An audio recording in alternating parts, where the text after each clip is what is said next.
Hello दोस्तों, आपका स्वागत है एक बार फिर से आपके अपने चैनल इसमें बेसिक एजुकेशन में। आज मैं नागालैंड के बारे में कुछ बताऊंगा और आज हमारे साथ जो है नेहा मैम भी हैं। तो आप बीच बीच में इनके भी कुछ जो व्यू हैं राज्य को लेके वो सुन सकेंगे। तो नेहा मैम, आप बताइए। एक मिथ बहुत चलता है कि नागालैंड के लोग कुत्ता खाते हैं। इस बारे में आपका क्या, आपको ऐसा लगता है कि नागालैंड के लोग कुत्ता खाते हैं या सांप खाते हैं? क्या क्या सोचती हैं आप? अब सर, जहाँ की मतलब जैसी माहौल जैसा जहाँ का क्षेत्र है, तो वहाँ से लोगों को जैसी चीजें मिल सकती हैं, तो भरण पोषण के लिए लोग तो वैसी चीजों को अपनाएंगे ना। तो हो सकता है अगर वहाँ का माहौल, वहाँ की चीजें ऐसी अवेलेबिलिटी है तो लोग जरूर ही खाते होंगे। लेकिन मैं अभी इस बारे में ज्यादा तो श्योर नहीं हूँ ऐसा कुछ कि वो ऐसा खाते हैं। अगर लोग कहते हैं तो ऐसा कुछ होगा जरूर। कोई नहीं, चलिए इसको देखते हैं आगे। इस बारे में आप लोग भी कमेंट करके बताइएगा क्या ये सच है। ऐसा मिथ बहुत फैला हुआ है। तो क्या स्टार्ट करते हैं अपने ना आज के वीडियो को, जो क्या है नागालैंड राज्य। और ये क्या है, हमारा नागालैंड राज्य का मैप है। क्या ये है उसका मैप, और आप ये देख रहे हैं इसकी पोजीशन कहाँ पर है। एकदम कहाँ पर, पूर्व दिशा में। पूर्व दिशा में इसकी पोजीशन है और यहाँ पर लिखा भी है, ये क्या है, ये पूर्वोत्तर भारत का एक पहाड़ी राज्य है। पूर्वोत्तर भारत मतलब पूर्व और उत्तर। उत्तर इन द सेंस कि अगर कर्क रेखा के ऊपर है तो उसको उत्तर भी मानते हैं। ठीक है, उत्तर दिशा भी कंसीडर करते हैं। तो पूर्वोत्तर दिशा का क्या है, एक राज्य, पहाड़ी राज्य है। पहाड़ी राज्य क्यों बोलते हैं नया मैम इसको, क्या लगता है आपको? सर, इसलिए इसको बोलते हैं क्योंकि जो हमारा हिमालय पर्वत है, हिमालय का जो भाग है वो हमारा इधर ऊपर साइड में गया हुआ है। नॉर्थ ईस्ट साइड में, मतलब ऊपर का जो भी हमारे जो प्रदेश है उनको पहाड़ी इसीलिए कहा गया क्योंकि वो पहाड़ वहां पर पाए गए हिमालय के। इसीलिए उसको पहाड़ी क्षेत्रों में गिना जाता है। जितने भी, जैसे कि ये जो हमारा नागालैंड है, उसको हम क्या बोलते हैं, सेवन सिस्टर्स के नाम से जानते हैं। तो जितनी भी हमारी सेवन सिस्टर्स है, ये सब इनको तभी पहाड़ी मेन रूप से कहा जाता है। अब सेवन सिस्टर्स क्यों कहते हैं, अभी हम, अगर आपको दिक्कत ना हो तो हम थोड़ा सा बोल सकते हैं इस बिल्कुल बारे में। बिल्कुल। हाँ, तो सेवन सिस्टर्स इसलिए कहते हैं क्योंकि प्रश्न ये भी कभी कभी बन जाता है कि ये जितने भी हमारे सातों राज्य हैं नॉर्थ ईस्ट के, इनकी क्या है, जो भी इनकी निर्भरता है वो आपस में इन सातों की चलती रहती है। मतलब ये सातों राज्य एक दूसरे के ऊपर निर्भर है।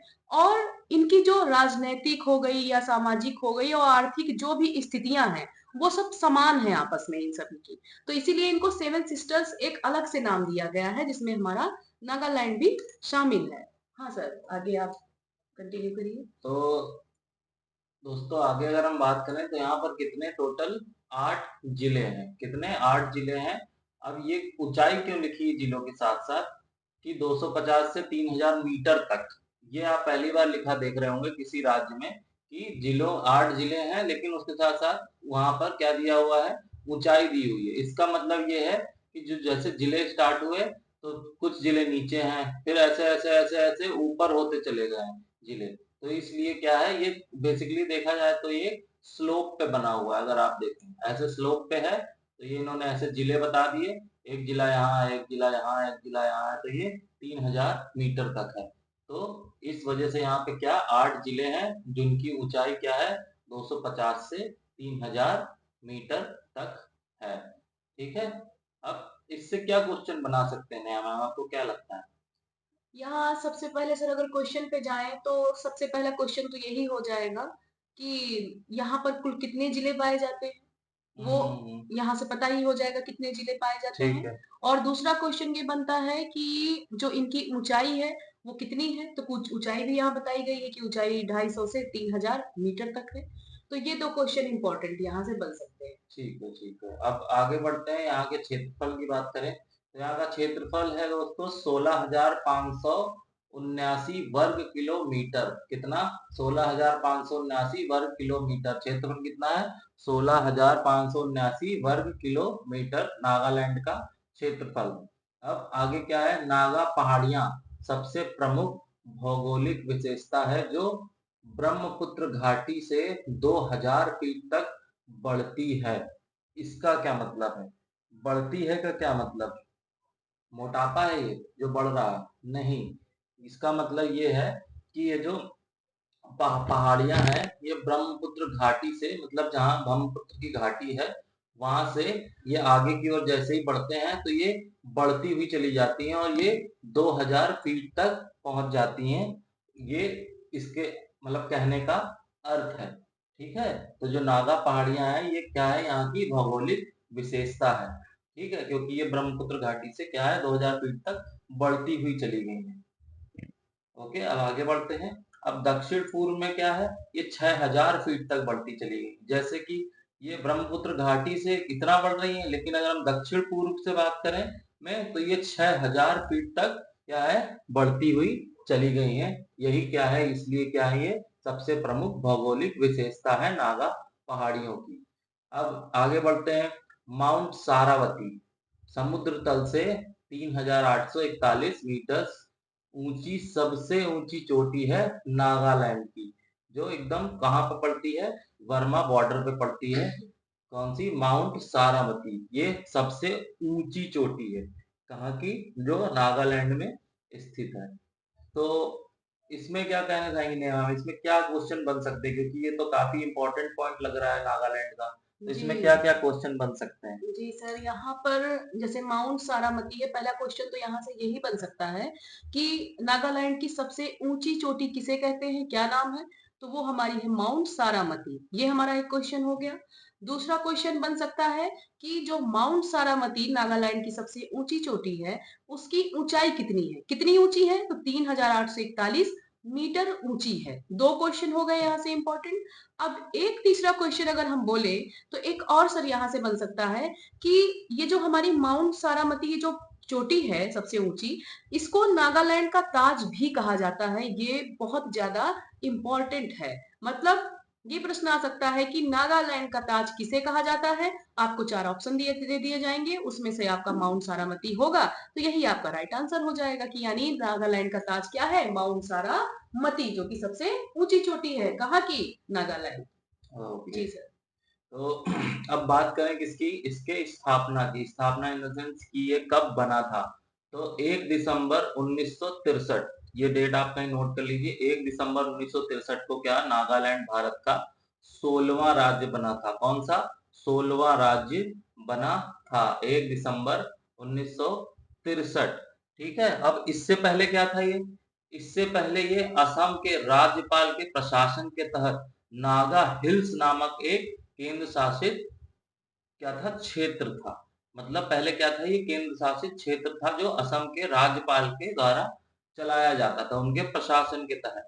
और क्या नाम था इसका? नागा हिल्स। तो इसमें क्या कहेंगी नेहा मैम आप, इसमें और क्या क्वेश्चन बन सकता है इसमें?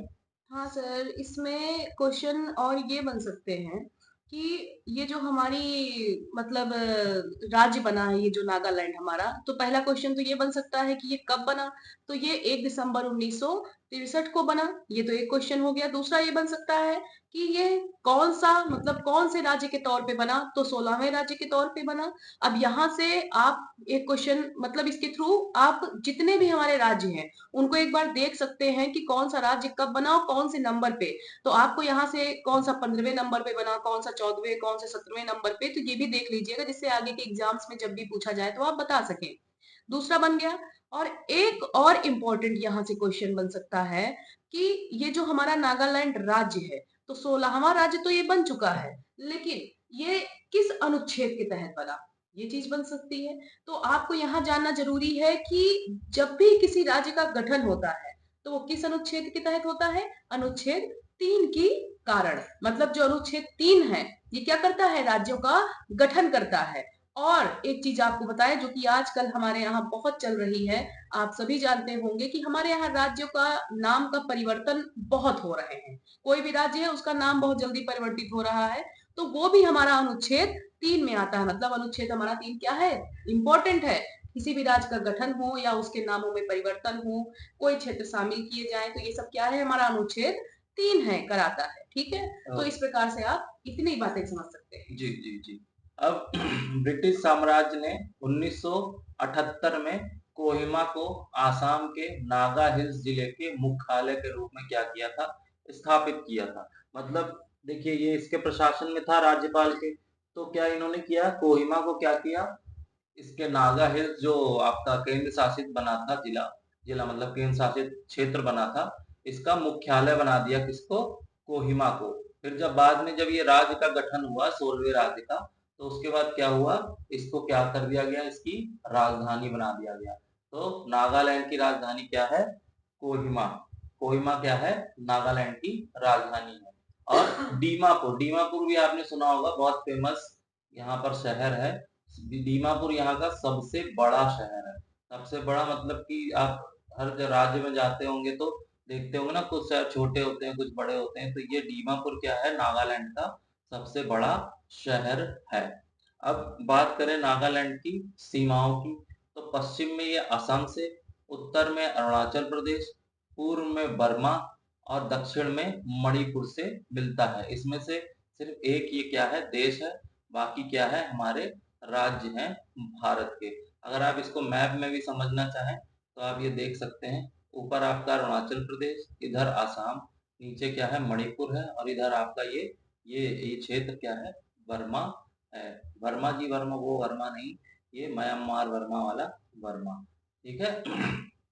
अब आगे देखते हैं, नागालैंड कई स्वदेशी जनजातियों का घर है और यहाँ कम से कम 4 स्थानिक प्रजातियां हैं। ये स्वदेशी जनजातियां मुझे कुछ समझ नहीं आया मैम, ये क्या है?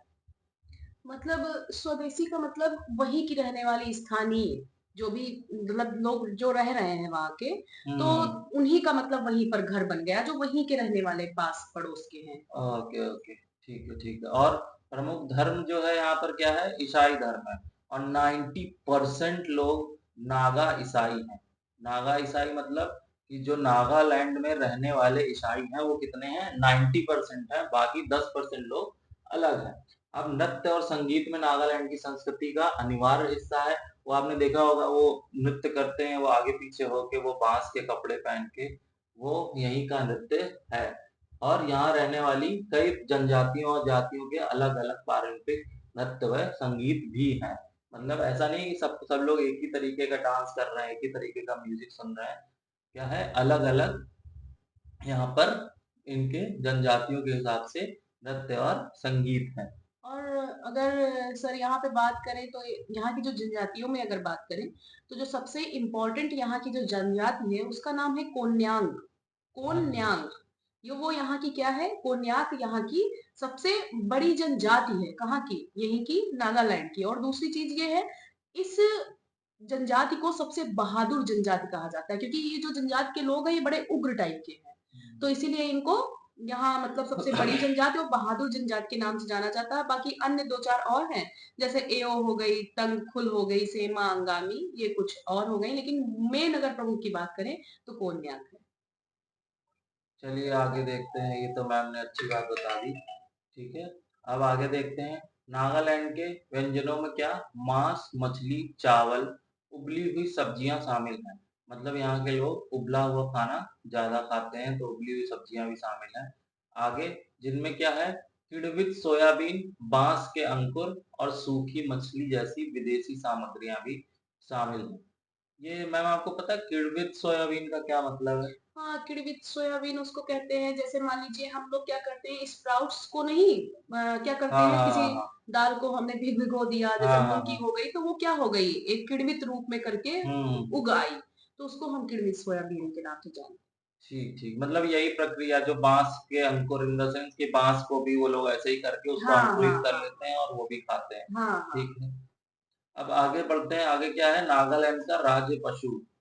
अब नागालैंड का जो राज्य पशु है वो क्या है, मिथुन है। मिथुन चक्रवर्ती नहीं है, मिथुन, मिथुन दा भी नहीं है। मिथुन एक तरीके का क्या होता है, एक पशु होता है, मतलब जानवर होता है, और उसकी खासियत क्या, वो भैंसा जैसा दिखता है। भैंसा भी नहीं बोल सकते, याक बोल सकते हैं। याक हाँ आपने हाँ। देखा होगा, याक जैसा दिखता है, और उसकी सींगें जो होती है ना, वो ऐसी होती है बिल्कुल जैसी मूछें नहीं होती हैं अपने हरियाणा और राजस्थान साइड में, ऐसी मूछे, वैसी उसकी सींग होती है। तो और ये क्या है, वहाँ का राज्य पशु है मिथुन।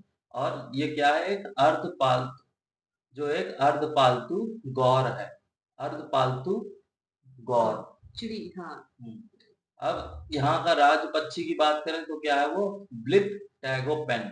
ब्लिथ टैगोपैन क्या है, यहाँ का राज्य पक्षी है। ये अगर आप इसको सिर के हिस्से से देखोगे तो ये उल्लू जैसा दिखेगा, लेकिन पीछे के हिस्से से देखोगे तो आपको ये कबूतर जैसा मोटा सा दिखेगा एकदम। ठीक है, तो और काफी बड़ा सा होता है, तो और बिल्कुल कलरफुल। तो ये क्या है, ब्लिथ ट्रैगोपैन। अब आगे बढ़ते हैं। नागालैंड को क्या दुनिया की बाज राजधानी भी बोलते हैं।